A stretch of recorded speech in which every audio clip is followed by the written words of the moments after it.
Hello, ladies and gentlemen. Welcome back to the CPIP Business Talks. And this time we have a new format for you.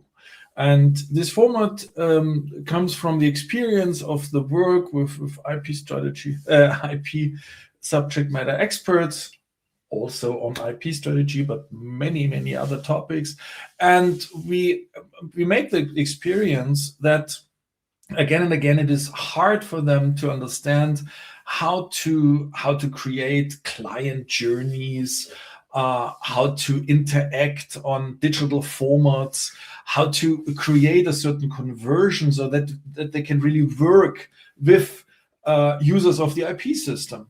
And for that, we want to discuss today different subject matter experts and how they work with that interactive material, how they create interaction patterns digitally. And I have invited my colleague from the personal branding perspective, expert branding, Giulia Donato. And Giulia is writing a wonderful column in our newspaper. And I can show you that here. So here's her column. Every second week, she writes about personal branding for subject matter experts in the world of IP. And again and again, every week, we have lots of resonance to this discussion, and also a lot of questions how to do it. And thank you very much, Giulia, for taking the time to discussing with me today these different examples. And and thank you for the new format. I'm very curious how it works and whether it will start a discussion on the different formats and on different pros and cons, how it works. So before we start, maybe some of in the audience don't know you, or maybe not exactly the background. And we were live in person last year in October at Weikmann and Weikmann in our experience exchange. And you will be again with us in the next episodes in that format. So tell us a little bit, what is your background? How do you are involved in this expert branding discussion, also here in the field of IP? Thank you, Alex. Thank you for having me. First of all, I'm really glad I can be today here with you and discuss these themes. For those who don't know me, my background is in brand and communication strategies. I've been working in branding and communication for, I think, 18 years now, with different companies. And in the past years, I've worked a lot with professionals and IP professionals in highly specialized fields. And the thing that really always strikes me when I'm working with these experts is that their expertise is extremely sophisticated and complex. So they're facing difficulties how to point out, how to communicate, how to make their expertise visible. And this is important when it comes to conversion, when it comes to customer journeys and client journeys. And, for example, in some areas of expertise, for example, when more especially more procedural one, the differences are quite small. So how do clients get to choose between one expert and the other? And this is very important. This is where communication really comes in. And this is where I can make an effort and give them a valuable tool to try to understand how to express their expertise and how to convert this awareness that they then can establish with their expertise in a meaningful way.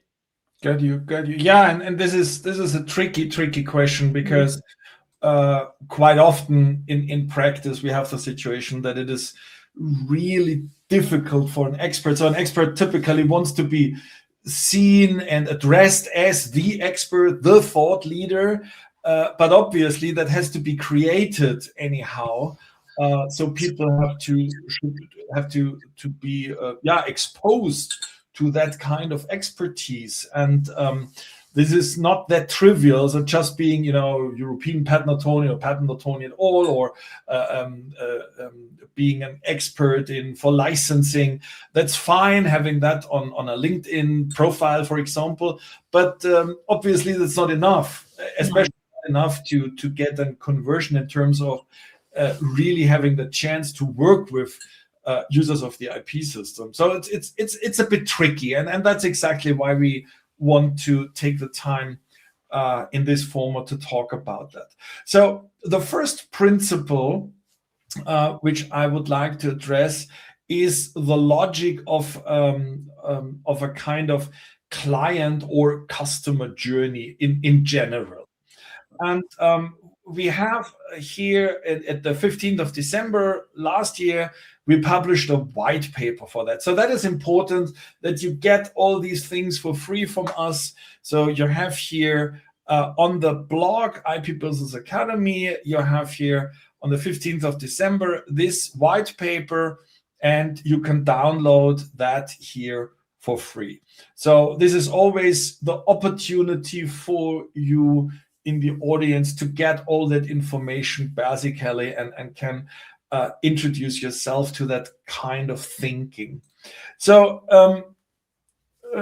Giulia, when it comes to that principle of a customer or client journey, so the general principle is the customer journey, but in our case, obviously, because we have a lot of IP experts who are attorneys or lawyers, and then it becomes a kind of client journey. So what would you say, how important is it to really see all the different stages also separated as a challenge for the personal brand? Is it always the same way how the brand works, or it is a bit different at the different stages? It is different, and the important thing to realize for these experts is when you use digital channels, LinkedIn, for example, you are not just posting or being active just to be visible. And that's the one principle that it's important. You are in that moment creating early trust signals. And this is a very important point to take in mind, because in a market where expertise is difficult to evaluate from the outside and your client to choose you, then it's important to give those signals and to use in different steps and with different strategies to get from awareness to make people understand what is your expertise, how is your judgment, and then once this step is accomplished, then to get over this step and try to convert this awareness and get in the interaction. So get one step further. There are different ways, and I think the example you brought today will show this, how in which kind of different ways you can work in the different stages, so that you have awareness and then you change and you convert this awareness in interest. And so you turn this awareness into leads.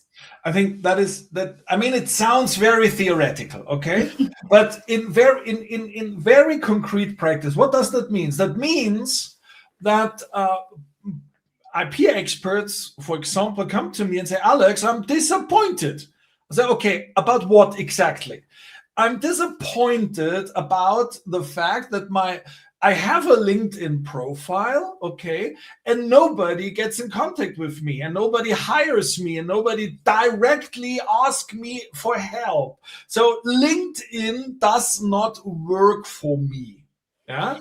So and obviously, for such an expert, the logic of these stages is not clear. Otherwise, they could not say that, because the difference between awareness and consideration and decision is that your target person, your potential client, has different stages of understanding what you're doing, how is your expertise design created, and how relevant is it for a concrete case? So, and that's the reason why somebody's asking you. And with that logic, I would like to switch to our first example.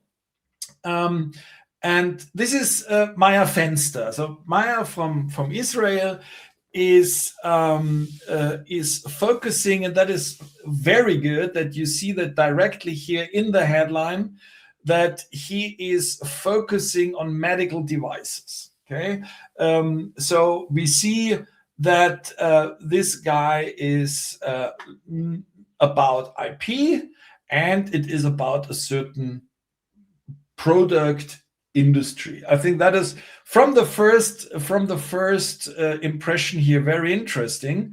And then we have some featured material, which is also very interesting. But I would like to switch, and you see that he's also at our university diploma. He is a university lecturer, and he is also ambassador of the IP Business Academy, so he's quite active in our ecosystem, so to speak. But I would like to switch to something, so that now we switch to the posts, okay? And we go down here, so we see that he's very active on LinkedIn, and here we have a first very interesting example, and this is his IP Zoo. Okay, and we have two formats. We have the IP Zoo, and he has the IP Safari, which is here. This is the IP Safari. So, and I would like to start with the IP Safari, and then we switch to the IP Zoo. So first of all, he has created two names, okay, kinds of brands for formats, which is, I think, very clever to give the thing a name. So, and this format here, so he's quite active because this is the 71st episode of his Safari. So, and what we learn here is that Maya is explaining a certain case, a situation, and then he has a format in which he is discussing this case with his client, with whoever is interested in. So that means here you get access to the slides here in the comments. You get access to the slides with this click. Okay, we are in the slides. Okay, so that is impressive. And we have now the slideshow, the slide deck of this case. And the case is here explained. Here, the case is explained, what's going on. And he's sending out that in advance, okay, in this LinkedIn post, which I showed you. So, and he gives that away for free, obviously. And then here in the next slides, the case is solved, how he would act in this case. So this is absolutely brilliant. And I would say an extremely powerful way to show your expertise.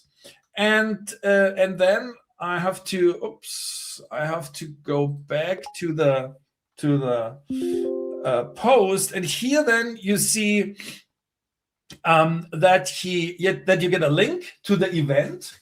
It's a Zoom event, and then you can discuss with him this case based on the slides.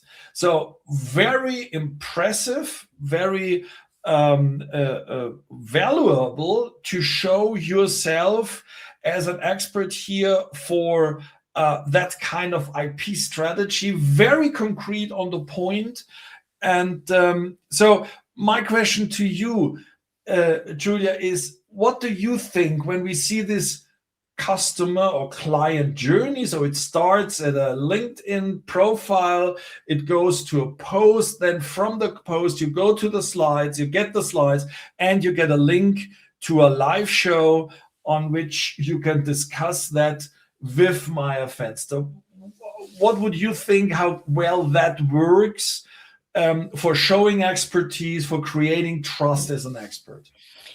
Thank you, Alex. First of all, I want to point out what you said at the very beginning of this example about the profile itself. I think it's very important for experts to know, above all for the ones that are still not that active on LinkedIn, that the profile and setting and building the right profile is very important. This profile has to clearly and on point express your positioning and explain and show exactly what you stand for, what is your expertise, how you think, and what you do. And this is above all very important now where LinkedIn has changed the algorithm. That means that everything you post works actually with your positioning. So if your positioning, if your profile is not clear, then your posts won't work that well. So this is upfront very important.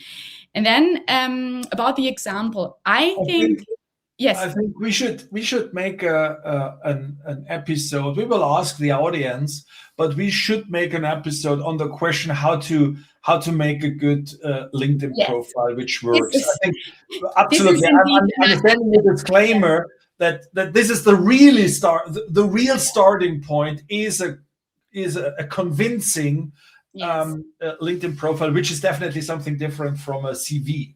Yes. This is indeed a topic itself, and it has indeed I think the last algorithm came out like a couple of months ago. It has become much more important now than 1 year ago or 6 months ago. But anyway, I think the important or the crucial effect in this example of Maya Fenster is that he doesn't just show himself and his expertise, but it actually shows and demonstrates his thinking. And he does this in a collaborative and interactive way. So this expertise turns actually in a collaborative experience rather than in a static publication. And this is something very different from probably his competitors, just not pushing or communicating in one way the own expertise, but making the own expertise and the way of thinking and the way of judgment into a collaborative experience where clients, potential clients, peers can actually interact with his thinking and his judgment. That makes it from, oh, okay, I'm aware now that who's Maya Fenster and how he's thinking and what his expertise is about, into I'm actually working with it and I'm actively reflecting on it because I have the possibility to interact actively with this format. So this is by the way, you can do that globally. Okay, so you can do wherever you want, whenever you want, just to mention, and everybody can see, as you said, your judgment, your way of argumentation. You can really interact with an expert based on a concrete case. So I would say this is extremely powerful to show your expertise, right? So yeah, exactly. This is the real differentiator of Maya Fenster is exactly less the visibility of his knowledge or an expertise and much more how he actually approaches a topic or an issue and how his judgment is applied and how well he's able to connect his work to a certain business context. And that's the power of his strategy. Okay, so it's a way really to get an experience of somebody, and nothing is hidden behind, a fancy publication or a very important journal or whatever. So there's no gatekeeper between, which is a very direct way to learn about somebody. Now, some experts will say, okay, but I don't have cases at hand. I don't want to imagine a case. But I'm happy to discuss. That's my way to show my expertise, but I don't have anything which I could discuss in terms of cases. So in my offense, there is also an answer for that, because his IP Zoo, this second format to the IP Safari, in this format, he's discussing a paper. So the zoo is something a little bit more artificial than the safari out in the wild. So the zoo is encaged in a paper. Here's the paper which he wants to discuss. So he suggests the paper. Okay, you get full access to the paper here. You can read the paper, and then you are invited here with the Teams link from my offensive to discuss that with him. So, which means it's a little bit more artificial compared to the Safari, but again, it is a very, very good way to set a scene, to create a stage in which people can interact on a concrete topic, and he can show his expertise. So, do you think this is less powerful, or can it be used in the same way as the first variant? I think it is as powerful as the first variant. I think it's the power of it is also in this in this difference, so that you have like one concrete case and one or concrete cases and papers, so you see the difference. So it basically shows the same way how interaction and collaborative experience about his expertise can be applied, once when it comes to actual cases and once when it comes to more theoretical papers. So it's actually showing how his expertise and way of judgment and way of thinking works in both cases. And can be definitely used by everybody.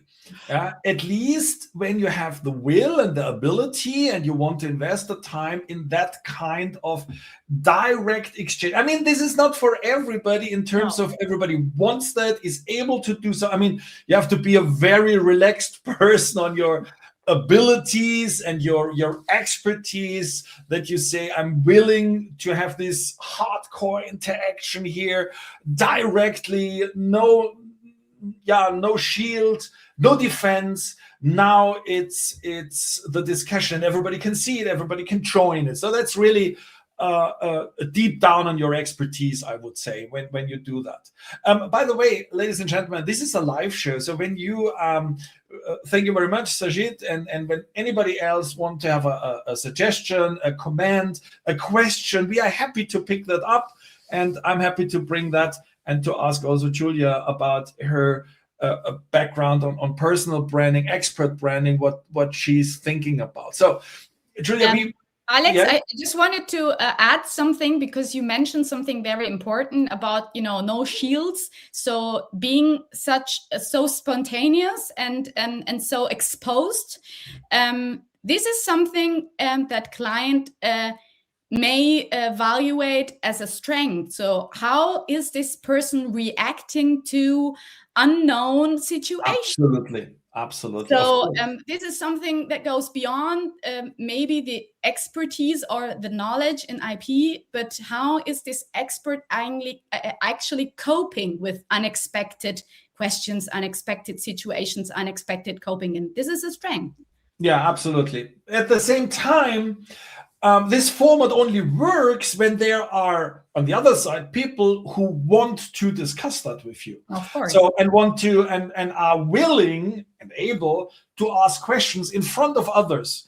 So this is also a prerequisite for such a format, and not everybody is willing to do so, obviously, but would be interested in working or getting involved in the knowledge from an IP expert. And so I have a second example here that comes from Germany. It's Christian Heubeck.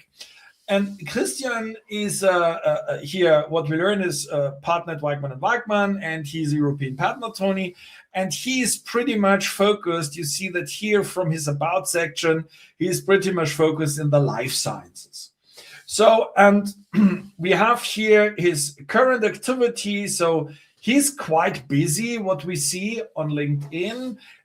He has well established audience, people who are listening, and here's a very interesting post.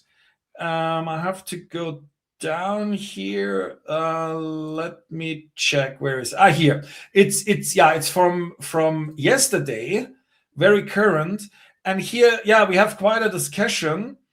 And here you find the next client journey. Okay, so we have a profile, we have a post. Here he is.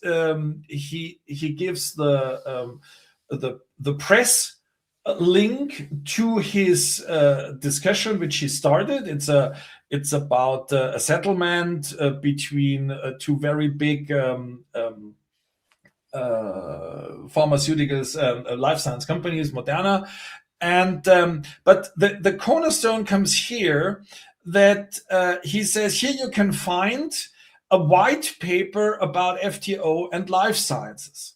So, and then you switch to his own part on the digital IP lexicon, which is here. So here he's cited as the expert who is responsible for that part. And then here, when you go down, so here he's offering a white paper, especially to that specific topic. And also here with a quite nice reference also about him, about the white paper here, why this white paper is important to know when you talk about freedom to operate in life science. And then all what you have to do, this is for free, but all what you have to do is to get an email. And obviously, because he wants to know who is getting that information, and maybe this is a way of later on to get in contact when this individual is giving a signal that they would like to discuss that further. So, and this is just a part of it. This is just a part of it. We have also here a complex a representation of Christian around IP protection and life science. So here, it's a different way to get in contact. It's a different way to show expertise.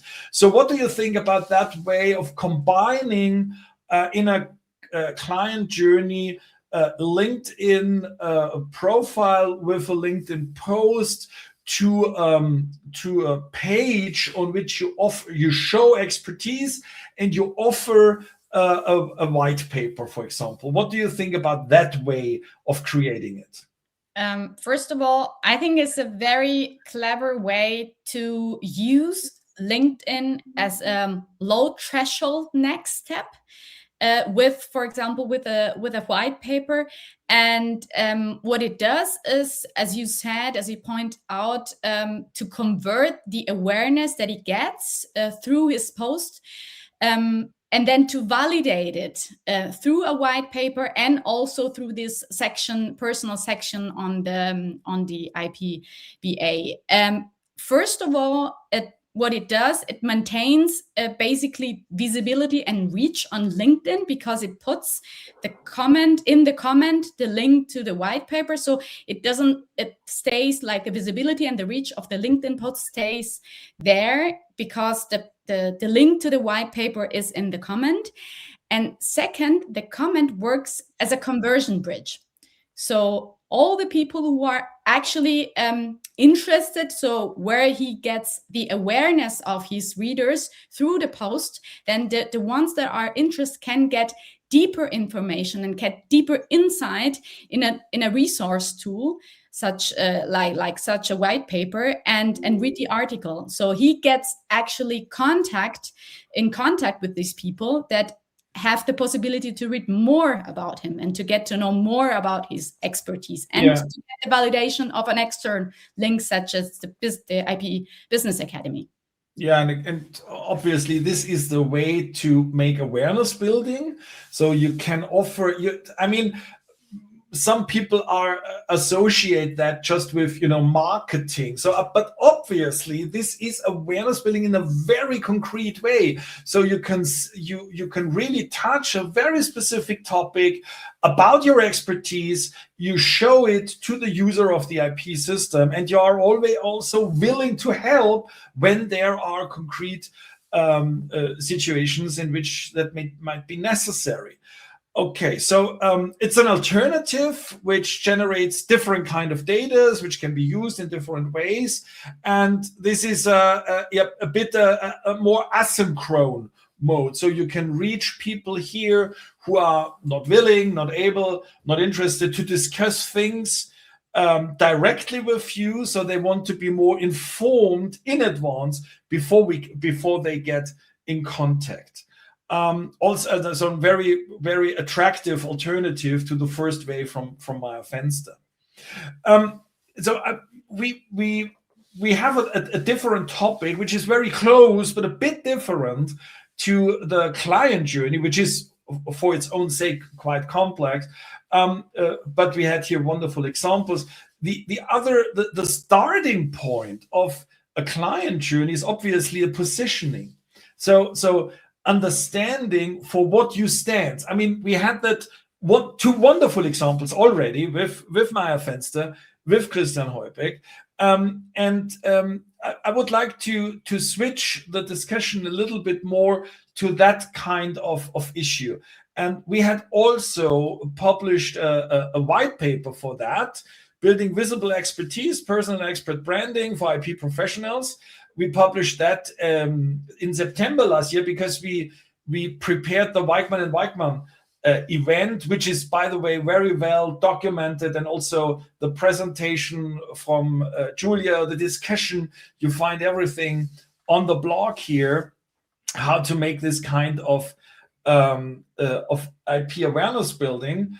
And again, you can download this white paper for free. So it's about what I said, positioning, okay? And one of the cornerstones is that some people think positioning is just of, shouting out loud who I am and what I know. But obviously, we have the problem of confidentiality in the IP world. So most of the time, your best cases are behind confidentiality agreements. And that means you have to switch a little bit on what you are really discussing and what you're communicating to show your expertise. And for that, we have a wonderful example with Paolo Becconcini, who is also an ambassador partner of the SAP IP Business Academy. He's located in California, and he supports Western companies, mainly in US-based companies in China for enforcement, IP enforcement in China. And what he is doing, it's again a different approach for his positioning. Okay, so how to show expertise, and what he has a newsletter here on LinkedIn. A quite successful one, and his newsletter is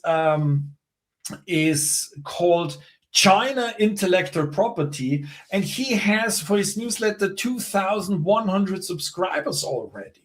So a very specific topic, and he's running that newsletter's very successful, having lots of discussions about the content of the newsletter, and how he's using it can be seen here. So here came a post from Pietro Gagliano, and in this post, Pietro said that that nowadays the enforcement of IP is shifting because more and more infringement happens online. So, and then what Paolo did, he made a repost, a huge repost. So this is not just I found something on LinkedIn. So here he gives his very specific a competence to this topic and his different position with, in addition, reference to his newsletter. So very, very a great case that positioning can be done with that kind of newsletter, of showing knowledge, showing know-how, very concrete, and then using other posts, using posts from others to show your own expertise here based on the content of the newsletter. So what do you think as an expert brand professional about this strategy from Paolo here? I think what Paolo does is actually turning personal branding into thought leadership, because what here emerges is that he doesn't just give information about his judgment, about his way of thinking. He actually interpret different real events or other posts. So what he does is he anchors the discussion in real events and allow the expert his expertise to be demonstrated through practical judgment. So and doing this consistently over and over again, he basically does what you said at the very beginning. And it's like repeatedly return to one same thematic field through different application, through interpretation. And that creates recognition, and that creates like topic ownership. And when you have a clear topic ownership, when you show the same patterns, and when you own the same decision and judgment patterns again and again, then you manage to have a strong positioning. And in this case, you see, it's not just about sharing specific information, but interpreting and showing the same decision and thinking patterns again. Got you. So what that means is, it's not claiming per se. So I'm the expert for this and that. That is a claim. You show the expertise via your newsletter, via this post, via a repost in which you interpret it, as you said, in which you evaluate, in which you give a different perspective about the posted topic, and you refer to your knowledge base, and your knowledge base is in that case your newsletter, and that creates a positioning. So a positioning is not claimed, a positioning is created over communication activities.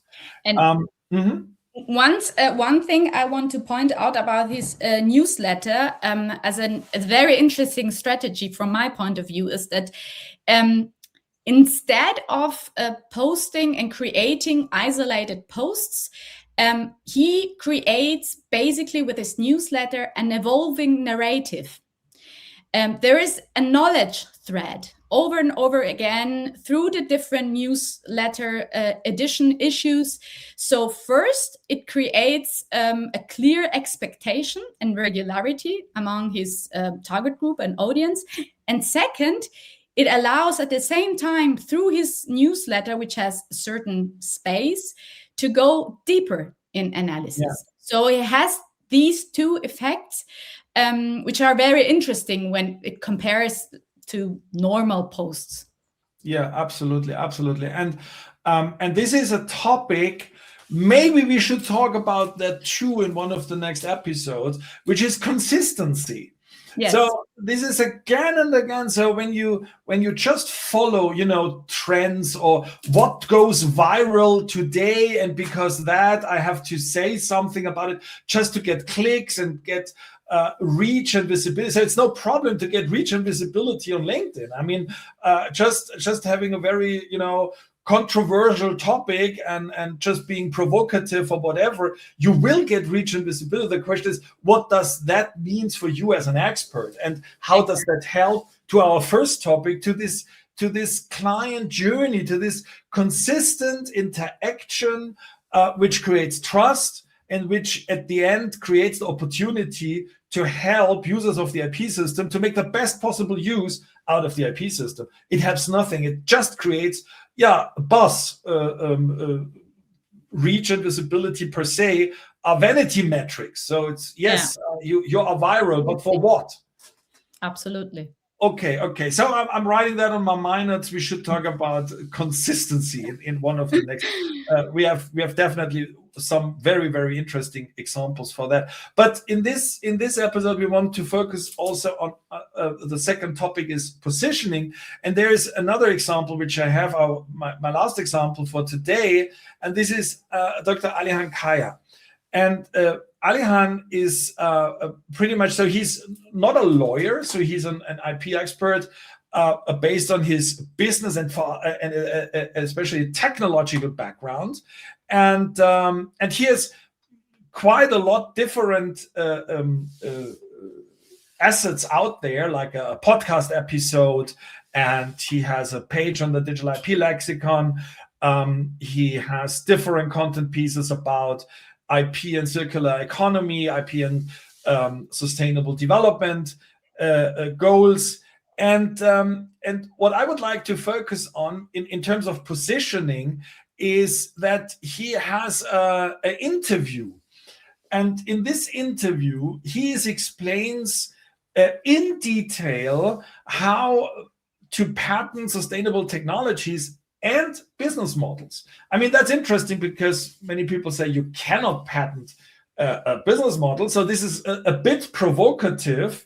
And obviously what he is explaining in this interview is that what you should do is you should patent the technical implementation of your business model. So he's using a very, quite provocative terminology to make his point clear. And he's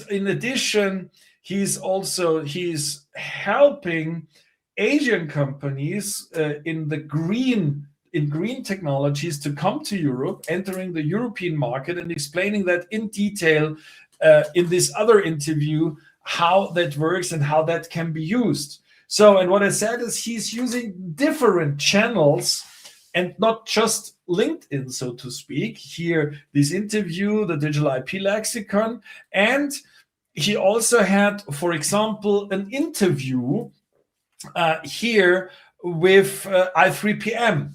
And in this interview, however, when we look at he was explaining the logic of green IP and the usage of that within the context here of this. This was a public speech with this context here of green IP, so to speak. So another way of doing it, and for me, very, very consequent. What you said, we use different channels with a consistent, with a pattern of content which fits together to a holistic picture for its expertise. So from your side, so this is an example without the noisy and loud way. Loud. I mean, we have here. What you see is how good does that works. So that works very well. We see here that this interview from February 2025, meanwhile, has 2.8 thousand readers. Okay, so that is really, I mean, when you compare that, how many people can you reach with a presentation on a conference or whatever? So that has really a huge impact also for him and his work. But from a positioning perspective, what do you say on such an approach to create these content assets on different channels? What I see here is a strategic use of the ecosystem. What's different here is that the credibility signals, they don't come from the own channel, from the LinkedIn account where I post myself as an expert, but they come from the ecosystem. So I as an expert, I'm using my ecosystem to signal credibility and trust.